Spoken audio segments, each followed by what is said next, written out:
भेटले असतील ना तर त्यांना खूप धोपटा. कळलं का? रिसेंटली मी ही मूवी बघितली, like on demand of my sister. आणि जाण्याआधी मी अजिबात त्याचं ट्रेलर नाही बघितलं किंवा इंस्टाग्राम फीड नव्हतं बघितलेलं. So you can imagine it was like a full surprise of what's going to happen. Most of the movie I was like, I mean, it's not a horror movie. It's not a horror movie, but it's more than a horror movie. Horror movie मध्ये बिचारं भूत तुमच्या पाठी पडतं. दिस movie तुमचे स्वतःचे friends तुमची bamboo करतायत. तुमचे मित्र-मैत्रिणी तुमचं आयुष्य बदलू शकतात.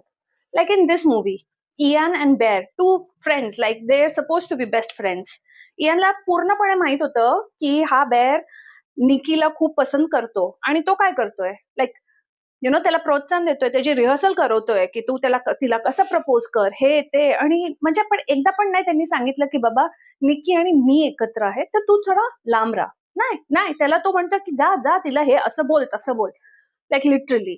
आणि सेकंड बेअर, सुपर मंद. म्हणजे त्याला आधीपासून माहित होतं की Nikki is out of his reach, आपल्या ऐपतच्या बाहेर आहे.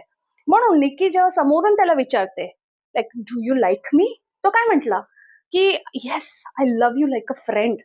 आणि निकीच्या टर्न होताच quick, like what, he wants the universe to put her in his lap. आणि केलं, युनिव्हर्सनी दिलं, पण झालं ना, झेपत नाही आपल्याला. म्हणजे जसं ती ऑब्सेस झाली त्याच्याबरोबर, he started to like realize की बाबा रे, हे खूप जास्त होतंय. आणि नंतर काय करावं, तिला सांगतोय की let's have some space, I want you to love me like my friend. अरे म्हणजे का, लाईक पहिलं विश का केली? So guys, very very important, choose your friends wisely. म्हणजे बेअर आणि इयान सारखे फ्रेंड्स पासून लांब राहा. भेटले असतील ना तर त्यांना खूप धोपटा. कळलं का? तुम्ही पण मूवी जाऊन बघा आणि मला सांगा तुमचे काय व्ह्यूज आहेत.